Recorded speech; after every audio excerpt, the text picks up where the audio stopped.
Good morning students. या शब्दांकडे बघा. या प्रत्येक शब्दामध्ये जी अक्षर आहे. आता आपण शब्द वाचूया. Paradigm, diaphragm, phlegm, foreign.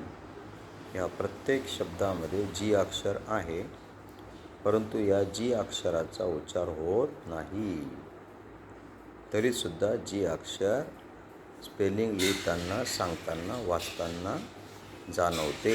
PARADIGM, paradigm, जीचा उच्चार होत नाही. डायफ्राम, DIAPHRAGM, जीचा उच्चार होत नाही. PHLEGM, फ्लेम, जीचा उच्चार होत नाही.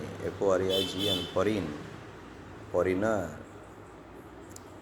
इंग्लिश भाषेचे वैशिष्ट्य असे आहे की त्याच्यात काही अक्षरं असूनसुद्धा, म्हणजे त्या शब्दात काही अक्षरं असूनसुद्धा त्यांचा उच्चार होत नाही. They are called mute letters or silent letters. So in these 4 words, which is the silent letter? G. G, G, G is the silent letter.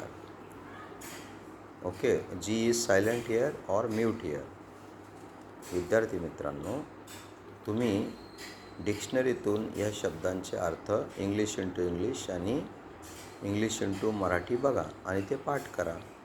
खूप छान शब्द आहेत आणि दुर्मिळ शब्द आहेत. ओके, ज्यांचे स्पेलिंग आहेत काही आणि उच्चार आहेत काही. स्पेलिंग कठीण आहेत. तुम्हाला ही माहिती आवडली असेल तर लाईक करा, शेअर करा, सबस्क्राईब करा, कॉमेंट करा. Tata, bye bye, thank you, see you.